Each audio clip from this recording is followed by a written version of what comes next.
Nah,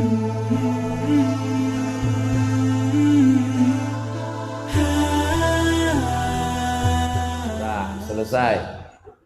Habis itu sekarang kita bahas tentang perjalanan hijrah Nabi Muhammad sallallahu alaihi wasallam. Hijrah ini berawal hari Kamis. Jadi hari Kamis itu berkumpullah datuk-datuk nenek mama Hulu Balang di sebuah lembaga namanya Darun Nadwa.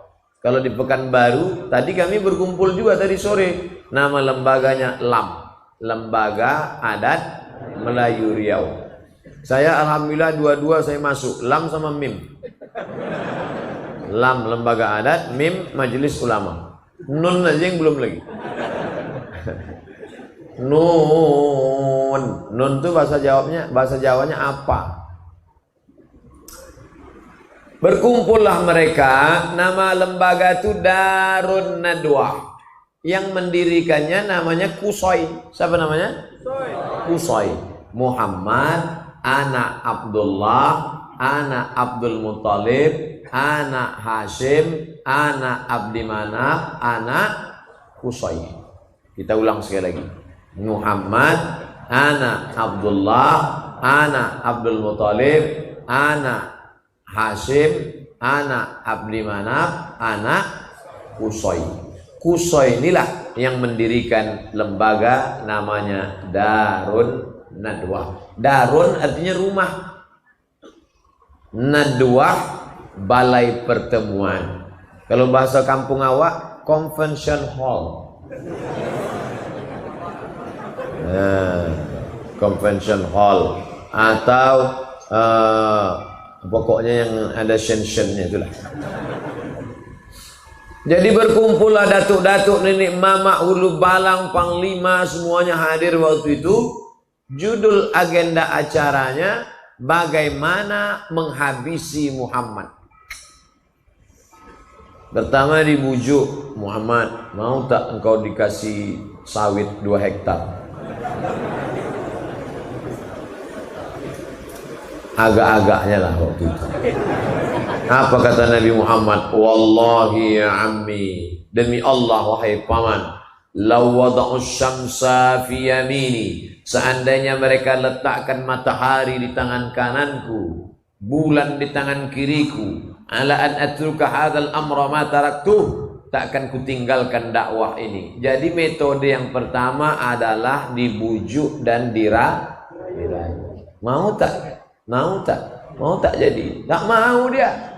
Tahta, harta, wanita. Tahta, tak mau.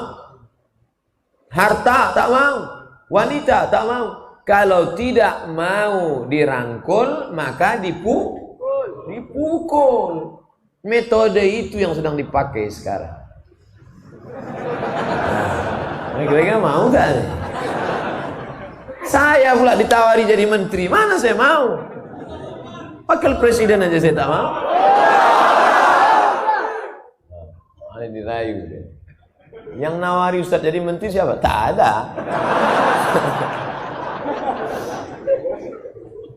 Ini kan cerita. Cepat betul terpancing. Jadi yang pertama dirayu. Nabi Muhammad tak mampan dirayu. Karena surga itu sudah di kelopak mata dia, nampaknya. Nabi itu asal buka mata nampak surga. Awak buka mie ayam aja jauh, namun lagi surga. Nah, enak ya ceramah kok di kampung kita sendiri, nyantai.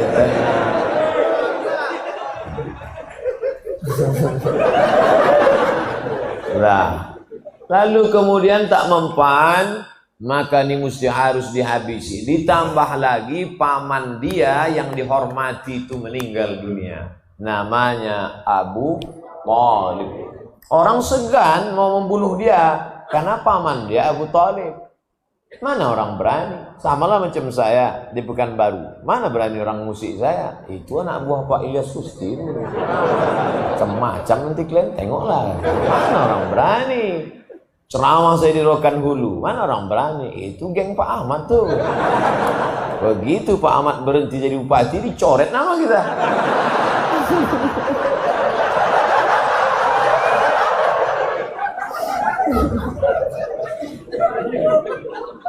terbuka pula cerita. Nah, jadi setelah Nabi Muhammad SAW meninggal, barulah mereka, ini Muhammad harus dihabisi. Akhirnya rapatlah mereka pagi Kamis itu mau menghabisi Nabi Muhammad SAW. Nama pimpinan sidangnya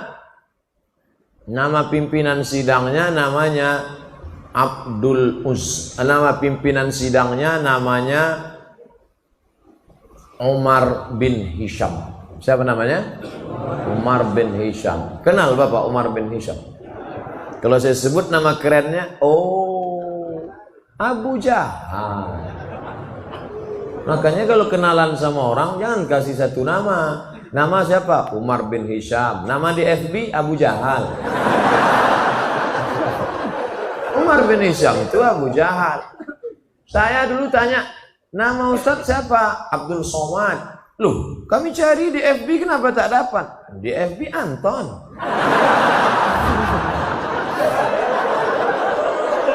Nah, jadi nama kerennya Abu Jahal. Abu Jahal. Abu artinya bapak, Jahal bonga.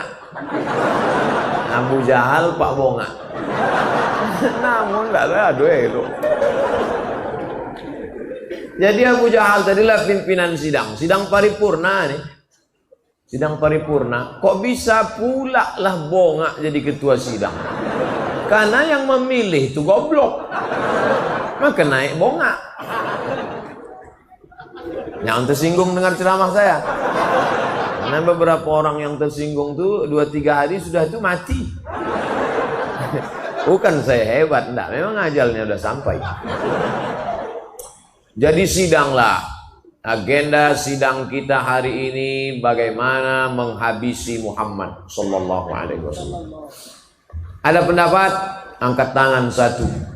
Entah dari partai apa waktu itu. Saya angkat tangan gitu dia. Saya komisi sekian. Saya tak sebut nama, dia tersinggung pula. Apa pendapat kamu? Muhammad ini kita antar ke tempat yang jauh. Cari tempat jauh, antar. Kira-kira ke Tenayan Raya lah. Campakkan di tempat pembakaran batu-batu. Bagaimana peserta sidang yang lain? Anggota parlemen, setuju? Tidak, saya tak setuju. Kenapa? Jadi mereka di Darun Nadwa itu berdebat juga. Jadi orang kafir musyrik jahiliyah itu di parlemen rakyat itu berdebat. Bukan tidur mereka, enggak. Jadi kalau ada anggota DPR tidur, itu lebih parah dari parlemen jahiliyah. Berdebat mereka. Karena arti parlemen, parle itu artinya bicara. Parle artinya bicara. Parlemen artinya orang yang dipilih memang untuk bicara. Maka pilihlah orang yang matanya terjaga untuk membicarakan hak-hak kita. Ini kemana arah bicara Ustaz? Pokoknya tangkap aja lah. Ini nampaknya makin banyak persekusi. Apa takut? Awak baik-baik dipersekusi juga. Bagus lepaskannya semua kan?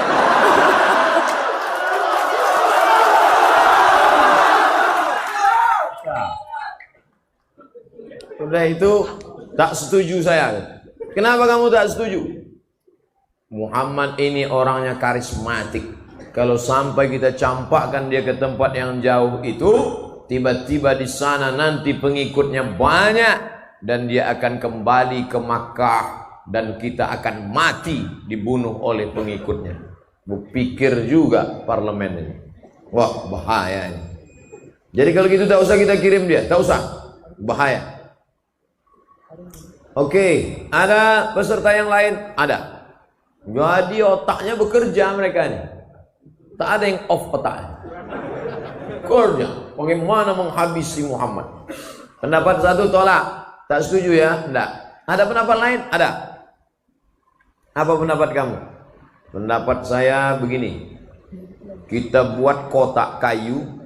letakkan di samping Ka'bah, masukkan Muhammad ke dalam sallallahu alaihi wasallam. Masukkan dia ke dalam, jangan kasih makan, jangan kasih minum, biarkan dia kering di samping Ka'bah. Gimana? Ini modalnya kan lebih efisien, hemat biaya, mengatasi masalah tanpa masalah. Pegadaian syariah. Kata anggota parlemen yang lain, saya tak setuju. Kenapa?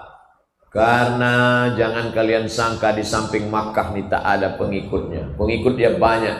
Kalau sampai mereka melihat pemimpin karismatik mereka dibuat begini kering di samping Ka'bah, maka Makkah akan bergejolak, terjadi revolusi umat besar-besaran. Jadi kalau gitu pendapat pertama tolak, tolak. Pendapat kedua tolak juga. Tak bisa kita pakai, tidak. Akhirnya suasana sepi. Kata pimpinan sidang, kalau gitu kita break dulu. Kita mabuk-mabuk dulu sebentar.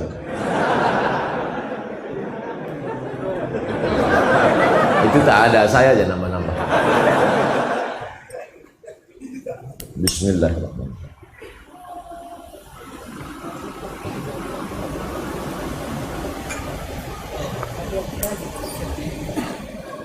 Ada pendapat yang lain? Ada. Siapa yang berpendapat? Pimpinan sidang Umar bin Hisham berpendapat. Apa pendapat kau Umar bin Hisham? Kalau kita antar ke tempat jauh nanti pengikutnya banyak. Betul. Kalau kita kurung di Makkah nanti bergejolak. Betul. Ini paling efisien. Gimana? Cari anak muda yang paling tegap badannya, kasih dia pedang paling panjang, masuk ke dalam kamar Muhammad malam-malam, bacok kepalanya. Selesai. Waktu itu sniper belum ada lagi. Sniper dari Jawa ya kan. Nanti kalau bapak tiba-tiba tengok Ustadz Somad hilang, berarti udah kena yang ketiga. Kirim satu orang, mati. Selesai. Oh, yang lain tak setuju. Saya tak setuju. Kenapa? Kamu tahu Muhammad itu siapa? Muhammad, anak Abdullah, anak Abdul Muttalib, anak Hashim, anak Abdi Manaf, anak Qusay, keturunan Kilab, Lu'ay, Fihir, cucu Adnan, mengalir darah Ismail, anak Ibrahim alaihi salam. Kalau sampai cucu Ibrahim dibunuh, maka kabilah yang lain mengamuk. Akhirnya suasana rapat, deadlock. Voting tak ada waktu itu. Bingung mereka gimana ini. Muncul ide. Orang yang jahat-jahat tuh idenya dari mana? Dari setan. Main otak setan. Main otak setan. Ada aja idenya kalau untuk yang jahat-jahat. Yang baik-baik pula ngantuk.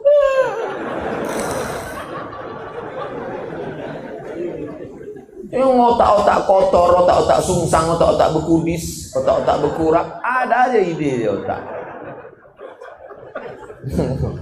Gas terus. Tak itu benar. Nampaknya makin banyak daerah batal nih. Jadi gimana? Kata Abu Jahal, aku ada ide. Gimana caranya? Jangan utus satu orang. Kalau satu orang yang membunuh, pasti dicari. Kalau satu orang bunuh, dia nanti akan dicari. Dan satu suku akan ditangkap. Jadi gimana caranya? Satu suku utus satu orang. Satu suku utus satu orang. Satu suku satu orang. Semua suku mengutus. Kalau semua membunuh, siapa yang mau ditangkap? Inilah ide korupsi berjamaah. Kalau satu tangkap, tapi kalau ramai-ramai siapa mau tangkap? Betul kan? Banyak yang setuju kan? Akhirnya diutuslah anak muda. Mantap ide ini Abu Jahal. Mantap ide ini, mantap. Akhirnya Kamis dari pagi mereka sidang, Kamis siang ditetapkan, maka hari Kamis ditetapkan. Setiap suku mengutus satu anak muda, satu anak muda, satu anak muda. Eksekusinya kapan? Langsung dalam waktu yang sesingkat-singkatnya, nanti malam Jumat. Dengan ini sidang ditutup oleh Abu Jahal. Mereka pun tanda tangan untuk pengambilan gaji. uang tunjangan, uang apa segala macam. Habis itu mereka pun balik ke rumah masing-masing. Sidang pun tutup, Darunat 2 tutup. Selesai. Datanglah Jibril ke rumah Nabi Muhammad SAW. Muhammad, nanti malam engkau hijrah. Kata Nabi, kenapa gitu Jibril? Karena tadi sudah dapat bocoran. Itulah gunanya ilmu sadap menyadap. Jadi rupanya rapat tertutup pagi itu disadap. Sadap itu maksudnya apa sadap? Bukan memotong gotah. Itu menaki. Sadap itu direkam. Itu kerja KPK itu sudah ada sejak zaman Nabi Muhammad SAW. Zuhur Nabi pergi ke rumah Abu Bakar. Assalamualaikum Abu Bakar. Waalaikumsalam. Nanti malam kita hijrah Abu Bakar. Siap ya Rasulullah? Abu Bakar memang udah lama siap. Tinggal menunggu saja. Kenapa nanti malam wahai Rasulullah? Karena tadi Jibril sudah membawa berita ke rumahku bahwa nanti malam anak muda akan memancung kepalaku dan saat itulah kita keluar. Oke, siap. Siap Abu Bakar Siddiq. Apa pelajaran dari sini? Kita perlu sahabat setia. Makanya saya tak khawatir karena sahabat saya banyak. Banyak sahabat Ustaz. Di Instagram 4 juta sekarang. Saya mau ngasih tahu aja follower saya banyak. Di FB 1.200.000. Tapi yang siap mati tak tahulah. Nah, tak bisa kita one man show sendirian, tak bisa. One man show, main tunggal, tak bisa. Harus ada sahabat. Ada Pak Kapolsek, ada Profesor Ilyas Susti, dari politisi Pak Dr. Andus Ahmad MSI, dari akademisi Profesor Dr. Ilyas Susti, dari kepolisian Pak Kapolsek. Maka kita berani. Jadi berani ini kan kalian. Kalau tak ada mereka pucat juga kita. Nah, Nabi Muhammad SAW bisa saja sendirian, tapi Allah mau mengajarkan kita hidup bersahabat, berjamaah. Makanya yang masuk Islam itu tidak sendirian. Idza jaa nasrullahi wal fath wa ra'aitan nasa yadkhuluna fi dinillah afwaja. Afwaja itu berkelompok-kelompok. Maka saya senang malam ini yang datang kelompok. Berikut ini kelompok anak muda, pemuda hijrah. Kelompok anak muda, jombloan sejati. Kelompok anak muda, geng motor syariah. Kelompok anak muda, jilbabers, hijabers. Kelompok anak muda, pemuda bertatu tobat. Kelompok anak muda banyak. Itu yang disebut dengan wara'aitan nasa yadkhuluna fi dinillahi afwaja. Apa nama geng kalian? Afwaja. Mantap. Nah, lalu kemudian Abu Bakar sudah siap. Nanti malam ya Abu Bakar. Ya, Nabi pulang ke rumah, siap, packing barang. Lalu kemudian malam itu habis Isya dia tidur. Nabi itu tidurnya habis Isya. Kita tak pula tidur habis Isya. InsyaAllah ceramah ini tak lama nih, biar cepat kita tidur. Nabi tidur setelah Isya biar supaya mudah tahajud malam. Kenapa kita sekarang payah tahajud? Karena habis Isya acara. Makanya habis Isya ngobrol itu makruh, kecuali untuk bicara akhirat, untuk ngaji. Tidur yang paling berkualitas kata Pak Dokter habis Isya. Jam 8 habis Isya, 9, 10, 11, 12, 1, 2, 6 jam tidur paling berkualitas. Katanya harus tidur 8 jam Pak Ustaz. Kalau tak tidur 8 jam kena penyakit 5L, lemah, letih, lesu, letoy, loyo, lunglai. Tidur itu bukan jamnya, tapi kualitasnya tidur itu. Coba tengok kawan-kawan kita security yang malam tak tidur. Siang tidur dia dari jam 6 pagi sampai jam 6 petang. Sholat jamaah takhir semua. Lemas juga badan dia.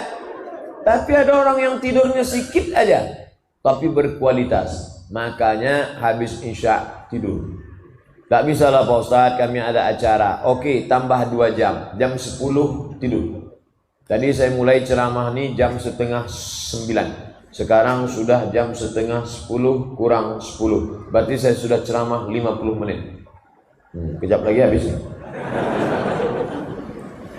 Nah, lalu kemudian Nabi pun tidur habis isya 9, 10, 11, 12, 1, 2. Pas jam 1 jam 2 dia pun bangun, keluar dia dari kamar. Waktu keluar dari kamar, anak-anak muda sudah siap menghunuskan pedang, mau masuk memancung kepalanya. Saat dia keluar itulah terjadi mukjizat.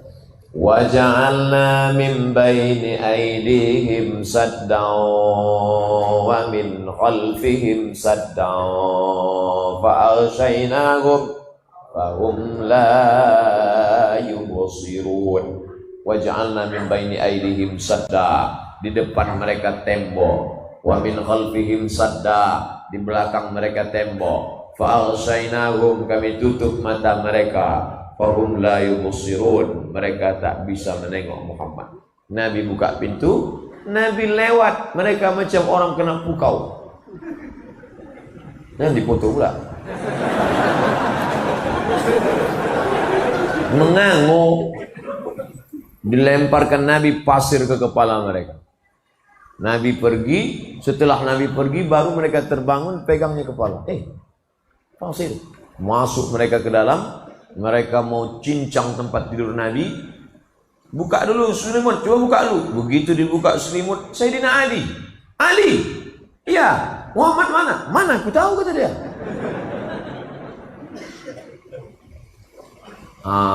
Ini ayat kalau baca Yasin nanti cerita tentang Nabi keluar.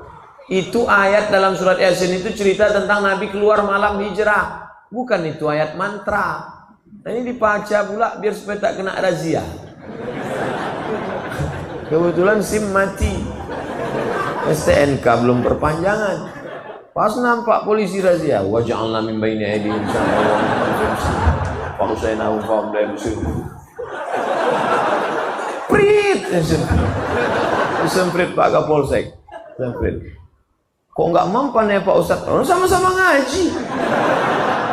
Mana mempan? Aku baca itu juga kata Pak Kapolsek. Kecuali polisinya hantu, barulah mempan. Makanya uruslah SIM. Saya urus SIM. SIM A, SIM C tak pernah saya tinggal. Walaupun saya naik helikopter tadi. Saya mau ngasih tahu aja. Urus SIM lu. Kalau pakai helm, yakinkan sampai berbunyi klik. Klik, baru jalan. Kemarin waktu naik motor di Pematang Rebah, klik. Sampai tempat ceramah, tak pula bisa buka. Dipotong pakai pisau. Cemas saya. Cemasnya tak berapa, malunya. Sempat viral, helm tak terbuka. Nah, lalu kemudian keluar Nabi, ditanya mereka kemana Ali? Aku tak tahu kata Ali. Nabi pun langsung ke rumah Abu Bakar Siddiq. Abu Bakar pun menemani Nabi SAW. Naiklah mereka ke atas, nama bukitnya Jabal Thur. Jabal Thur. Kalau tempat Nabi menerima wahyu, Jabal Nur. Tulisannya sama, alif, lam, garis, waw, ra. Yang satu titiknya 1, nur. Yang satu titiknya 3, Thur. Bukan saur, Thur. Letakkan ujung lidah di gigi atas. Payah bahasa Arab nih Pak Ustaz. Thur itu ada dalam bahasa Inggris. Nah, health, WHO. World Health Organization. Kan tak ada dalam bahasa kita tak ada saya suka Ustaz Somad. Tak ada. Lu bahasa Arab ada hari apa ini? Hari Selasa, Yaumul Thulatha.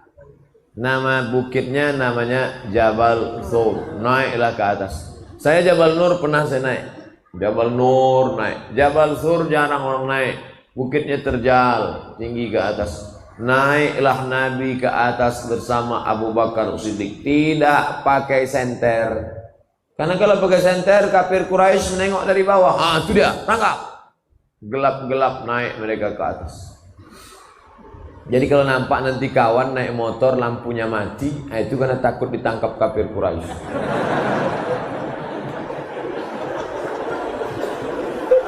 Naik mereka ke atas. Tengah malam gelap, jam 2 malam, jam 3 malam. Sampai ke atas, Nabi udah mau masuk ke dalam Jabal Sur, ada gua kecil. Mau masuk Nabi ke dalam, ditahan Abu Bakar. Jangan ya Rasulullah. Kenapa kata Nabi? Mana tahu ada binatang berbisa di dalam. Biar aku cek dulu. Masuk Abu Bakar ke dalam. Dicek Abu Bakar, tengok tak ada ular, tak ada kalajengking, bersih. Silakan masuk ya Rasulullah. Andailah kita sama Nabi malam itu. Andai saya lah sama Nabi waktu itu. Saya persilakan ya Rasulullah, silakan masuk.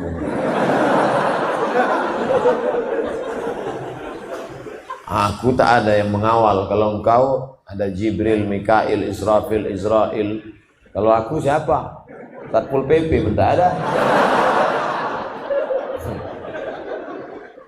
Abu Bakar Siddiq nyawanya diberikannya untuk Nabi Muhammad sallallahu alaihi wasallam. Makanya kalau kita salat tarawih, Al-Khalifatul Awwal Abu Bakr Siddiq. Apa kata jamaah? Radhiyallahu an. Belum pernah lagi protokol manggil saya. Berikut ini mari kita panggil Al-Mukarram Ustaz Abdul Somad. Tiba-tiba dijawab jamaah radhiyallahu an. Karena itu titel diberikan Allah karena perjuangan untuk Nabi Muhammad sallallahu alaihi wasallam. Setelah bersih, masuklah Nabi ke dalam. Abu Bakar bersandar ke dinding gua, batu, bukan macam kita tanah, bersandar dia. Jadi kalau ada nampak jamaah bersandar, itu bukan dia mengantuk, dia ingin mengenang bagaimana hijrah Muhammad. Terasa. Tak boleh kita suuzon semua. Cumana Abu Bakar malam itu. Bersandar Abu Bakar, kaki Abu Bakar nih melonjor, manjang, karena capek lelah berjalan. Datang Nabi Muhammad sallallahu alaihi wasallam meletakkan tengkuknya di atas paha Abu Bakar. Saya sama Umar yang bawa acara tadi akrab, lama sudah saya kenal. Waktu dia nikah saya tausiah.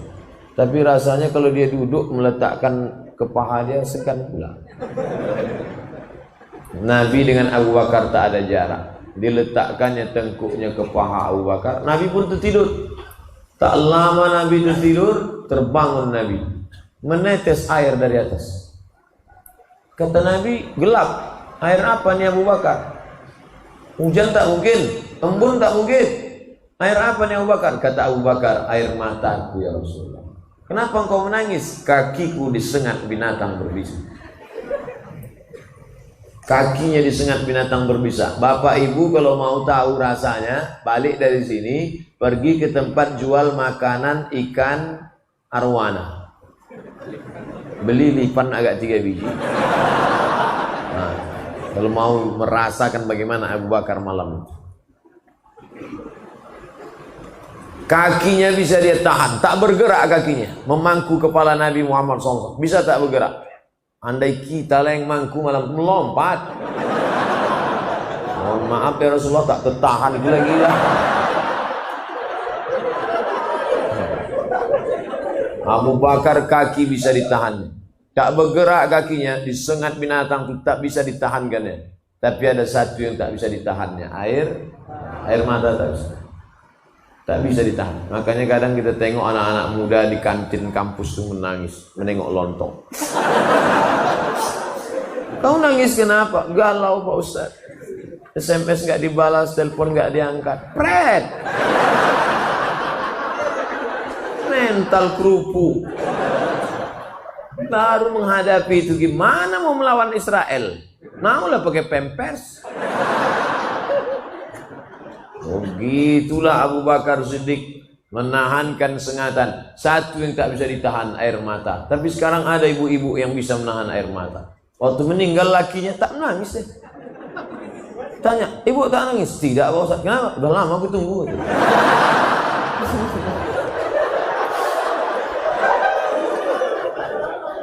Tidak jamaah Al-Ikhlas. Jamaah dekat-dekat sini juga. Lalu kemudian sampailah pagi. Malam apa itu? Malam Jumat, malam Sabtu, malam Ahad. 3 malam. 3 hari 3 malam mereka transit di sana. Yang ngirim makanan siapa? Perempuan namanya Asma. Pakai Hamzah. Asma. Kalau Asma Sosa Ongo.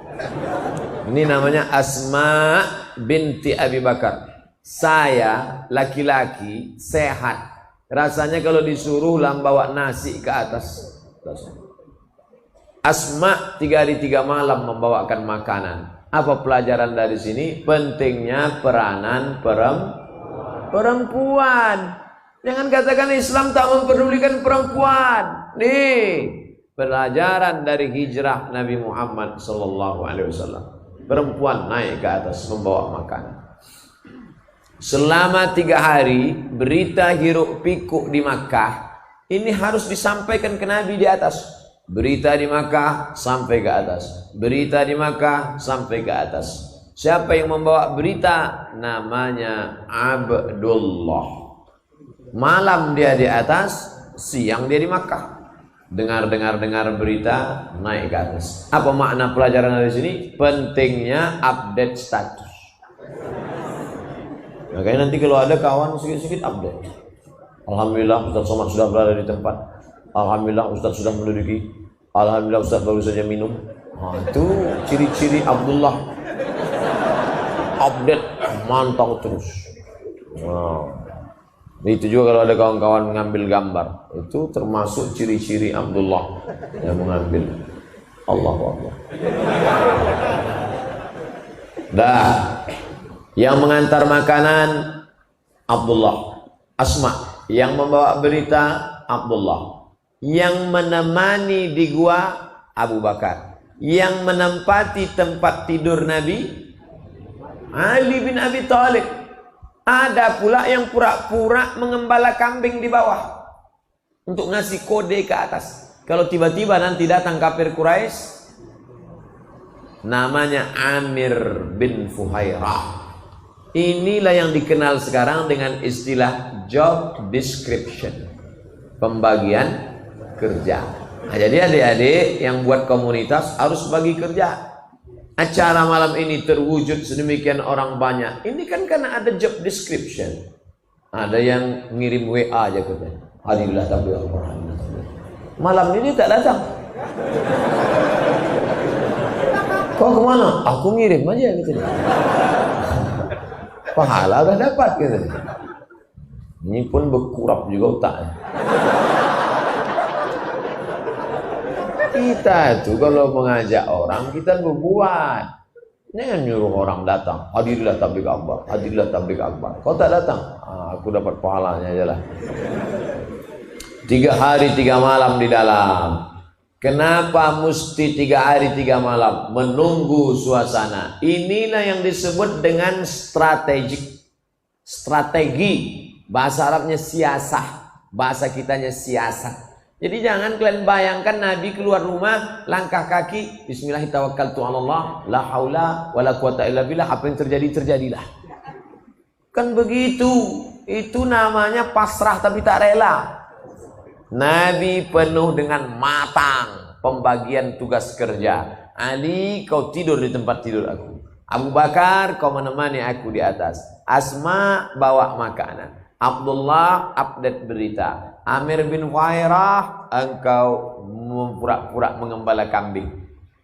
Malam Jumat, malam Sabtu, malam Ahad, mengkecoh musuh sehingga musuh kehilangan. Wah, hilang nih. Mana dia? Mana dia? Dia masih ada di lokasi, menunggu dulu. Karena kalau langsung berangkat ditangkap lah. Strategi. Nabi itu penuh dengan intelijensia. Ada bukunya, Intelijensia Nabi Muhammad Sallallahu Alaihi Wasallam. Maka anak-anak muda harus belajar ini dari sejarah perjalanan hijrah. Malam Jumat, malam Sabtu, malam Ahad. Hari Ahad, malam Senin, baru mereka bertolak. Tapi yang tahu jalan itu tak banyak.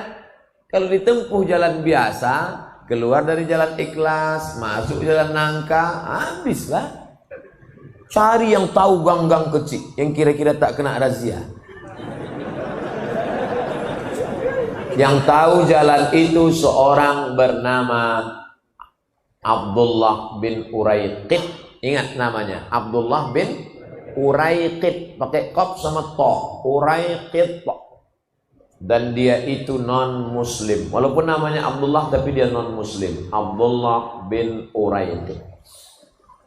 Apa pelajaran dari sini? Boleh berkawan dengan non muslim kalau tidak membahayakan. Nah, jadi jangan dia non muslim, hancurkan rumahnya, larikan pacarnya. Nabi berkawan dengan Abdullah bin Uraiqid 8 hari 8 malam dari kota Makkah menuju Madinah, yang menunjukkan jalan non muslim. Makanya berkawan dengan non muslim silakan, bertetangga dengan non muslim tak apa-apa. Nikah dengan non muslim syarat dan ketentuan berlaku. Makan dengan dia, tengok rumah makannya dulu. Sederhana tak apa-apa, Bare Solo tak apa-apa, Tesalonika babi panggang jangan. Ustaz kok tahu? Saya selalu lewat situ. Nah, oleh sebab itu maka berkawan dengan beda agama tidak apa-apa. Wala ana abidun ma'abadtum wala antum abiduna ma'abud lakum dinukum. Ini dasar Islam. Lalu kemudian mereka pun melanjutkan perjalanan. Abu Bakar Siddiq penunjuk jalannya Abdullah bin Uraiqid, Nabi Muhammad SAW. Tentu ada duit, ongkos, biaya perjalanan. Siapa yang menanggung biaya hijrah? Abu Bakar Siddiq punya emas. Emas disimpan dalam kain. Ini kain, ini emas. Emas kalau dimasukkan ke dalam kain memuncul nampak kain. Datanglah ayah Abu Bakar. Nama ayahnya Abu Quhafah. Nama siapa nama ayahnya? Abu Quhafah. Ingat, Abu Quhafah. Abu Quhafah ini tak Islam, benci sama Nabi Muhammad. Datang dia menjumpai Asma. Asma, ya, ayah kau mana? Ayah sudah pergi sama Muhammad Sallallahu Alaihi Wasallam. Mana emasnya? Aku curiga jangan-jangan emasnya sudah dibawa Muhammad ini. Firasatku berkata emas nampaknya lah habis ini. Datang Asma, diambilnya batu, dimasukkannya ke kain. Atuh, kata Asma, atuh, ya, coba atuh pegang. Dipegang atuh tadi. Ini emasnya, iya tuh. Oh masih banyak ya. Padahal batu. Itu boleh membohongi orang buta yang bongak, tolol, goblok. Siasat, ini sedang siasat ini.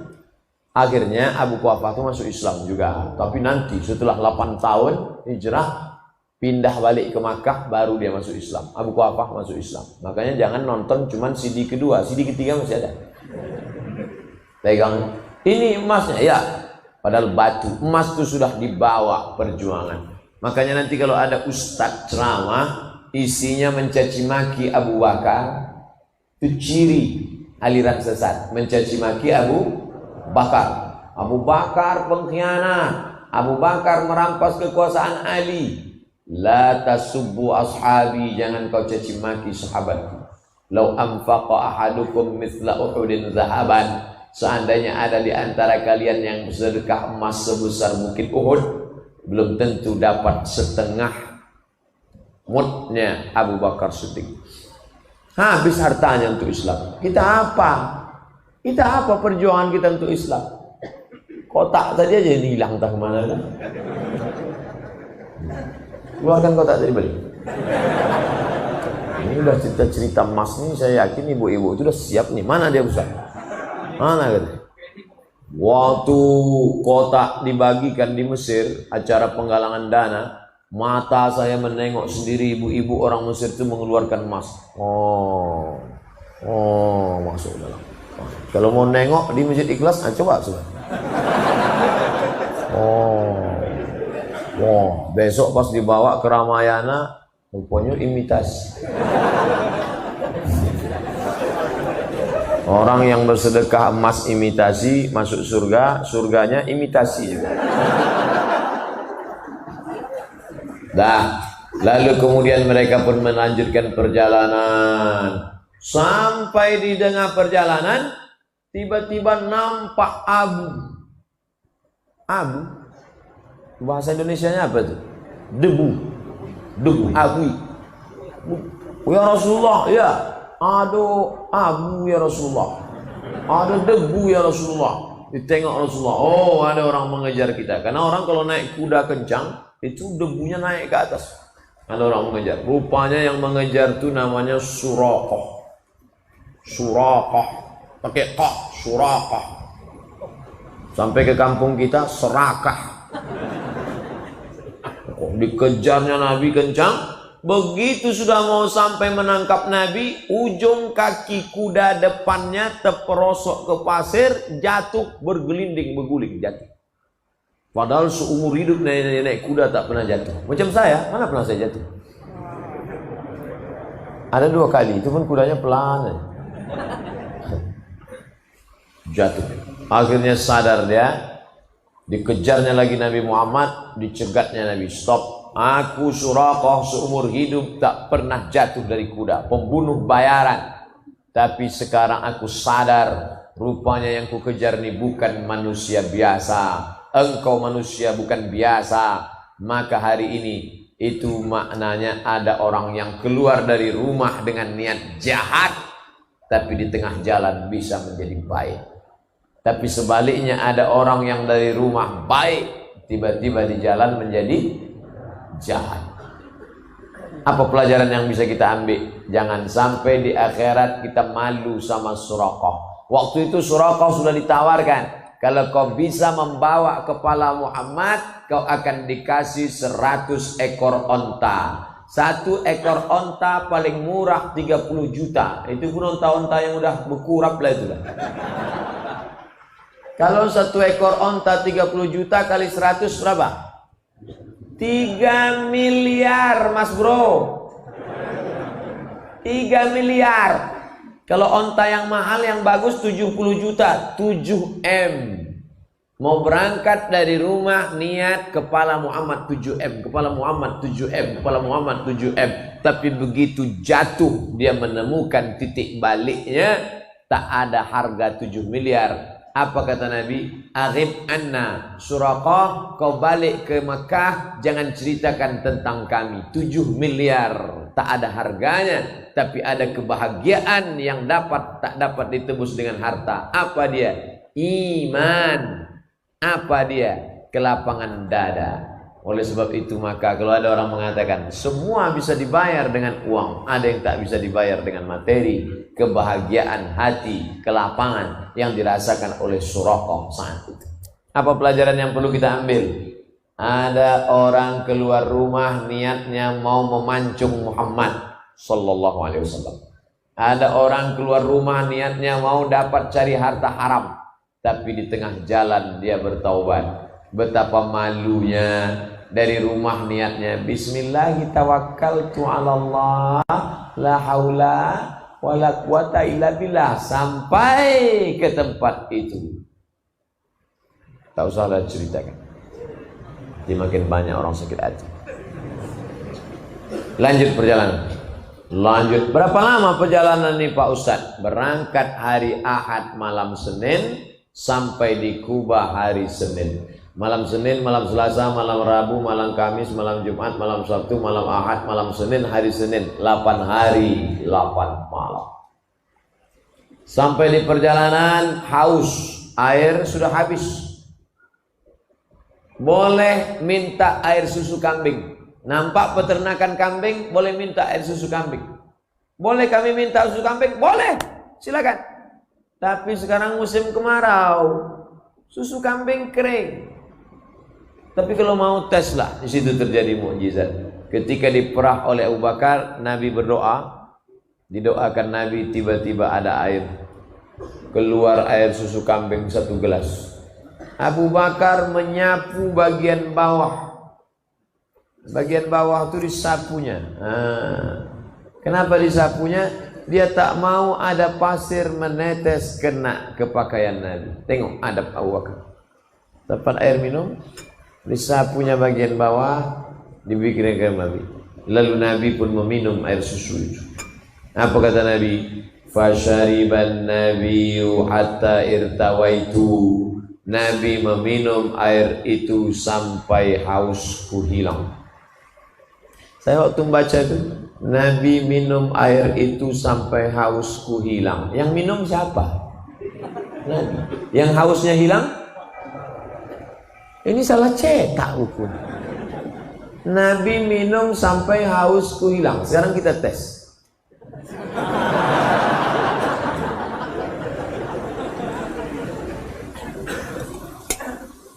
Keluar status, melihat Ustadz minum hausku menjadi-jadi. Abu Bakar sudah sampai pada tingkat merasakan tenggorokan Muhammad sallallahu alaihi wasallam. Air susu lalu di tenggorokan siapa? Tenggorokan Muhammad. Tapi yang lega tenggorokan siapa? Kalau sampai ke tingkat itu, itulah ukhuwah. Tapi jangan dibalik. Banyak juga sekarang anak muda tak nikah. Kau kenapa tak nikah? Nengok kau nikah, aku sudah terasa nikah. Mendengar.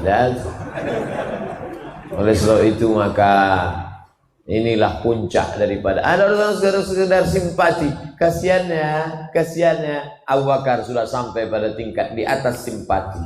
XL itu Pak Ustaz. Empati. Merasakan perasaan kawan. Inilah yang dikenal dengan tenggang rasa, tepos liro. Puncak daripada cinta, puncak daripada ukhuwah Islamiyah, puncak daripada persaudaraan adalah merasakan perasaan orang lain. Maka kita paham hijrah itu kenapa tidak kun payakun. Padahal kalau mau ngapain 8 hari 8 malam. Minal masjidil harami ilal masjidil aqsa. Naik lagi ke Sidratul Muntaha. Tak sampai semalam selesai. Innama amruhu iza arada syai'an ayaqula lahu kun. Kenapa perjalanan ini 8 hari 8 malam? Dengan berjalan kita kenal dengan orang. Kau kenal dengan si fulan? Kenal. Pernah kau jumpa? Enggak, kau belum kenal. Kau kenal dengan si fulan? Kenal. Pernah kau salaman sama dia? Belum, kau belum kenal. Kau kenal dengan si fulan? Kenal. Pernah kau seperjalanan sama dia? Tidak, belum kenal. Berjalan sama orang, barulah sadar kita. Selama ini dia nampaknya sabar, berwibawa. Rupanya perut kenyang. Waktu lapar, nampak musang berbulu harimau. Bapak Ibu yang dimuliakan Allah Subhanahu wa ta'ala. Makanya kalau mau kenalan sama orang, banyak perjalanan. Saya ingin berkenalan dengan anak-anak muda ini. Nanti sampai masanya kita akan sama-sama berjalan touring kita nanti. Barulah kita kenal. Baru tahu kawan mana lawan ketika busi mati. Barulah tahu. Ya, nengok mati ya, iya. Dan tapi ada kawan yang masya Allah mati ya, iya. kasihnya mancis nih, bakar aja.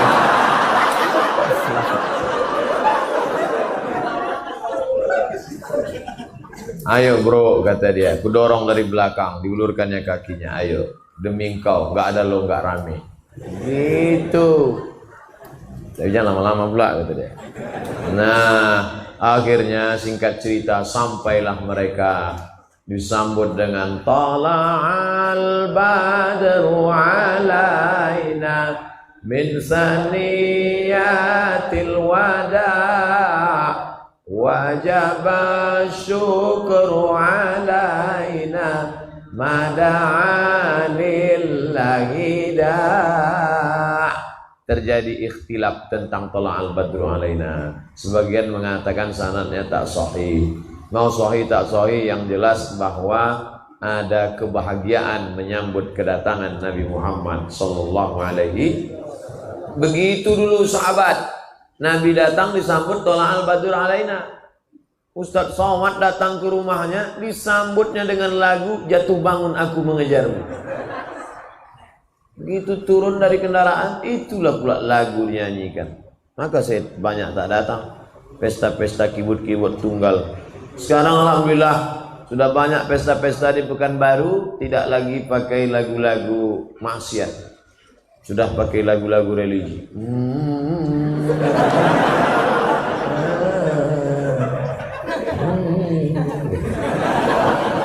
Terus tengok suaranya mantap, tengok berkumis. Jadilah ibu-ibu yang mau pakai rebana bagus, tapi jangan pula ada acara nikah dinyanyikan lagu Bila Israel datang mama. Menangislah kedua mempelai di atas. Sesuaikanlah sama lagu bahagia, lagu Barakallahu lakuma wa baraka alaikuma. Barulah ini enggak lagu No Woman No Cry. No Woman No Cry. Yang menyanyi tak paham, yang mendengar tak paham. Sama-sama mengangguk. Tak apa diangguk kan? Sampai di Kuba hari Senin, menginap sampai malam Selasa, malam Rabu, malam Kamis, malam Jumat. Selama 4 malam berdiri satu masjid. Itulah dia Masjid Kuba. Bukan Fidel Castro. Kuba pakai kop, bukan Kuba. Kuba cerutu. Masjid Kuba. Siapa yang sholat di Masjid Kuba sama dengan umroh. Iya Pak Ustadz, iya, menyesal kami Ustadz, kemarin di Masjid Kuba tak sholat. Jadi apa? Ambil selfie. Tak sholat sunat. Sholat sunat di Masjid Kuba. 4 hari 4 malam berdiri satu masjid. Tanya Profesor Ilyas Susti bagaimana sulitnya mendirikan masjid. Ikhlas. Tanya Pak Dr. Andus Haji Aman MSI bagaimana susahnya dulu mendirikan Masjid Islamic Center Pasir Pengairan Rokan Hulu. Apa kata anggota-anggota dewan itu dulu? Mau buat masjid di pokok karet, iya, ciga sama cingkuk aja lah sholat di situ nanti.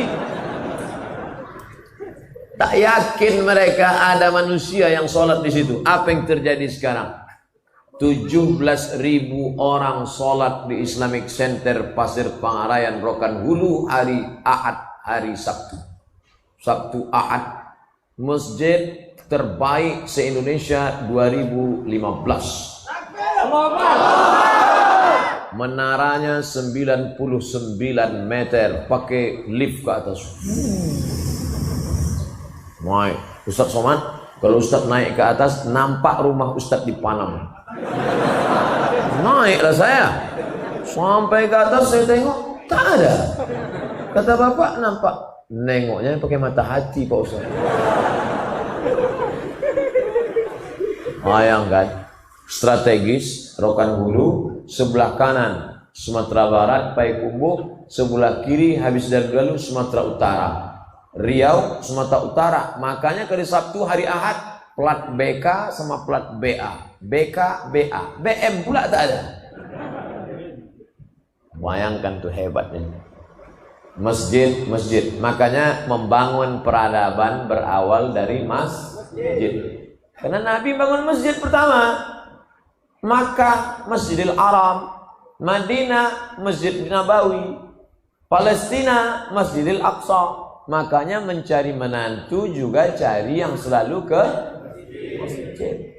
Ibu-ibu di belakang, jangan cari menantu yang karaoke, diskotik. Kasihan anak gadis kita, macam tidur sama babi hutan. Carilah masjid ikhlasnya. Tengok banyak yang ganteng-ganteng, yang lajang-lajang. Cari ibu, kalau bisa ibu cari yang berdiri-berdiri. Itu tahan uji itu.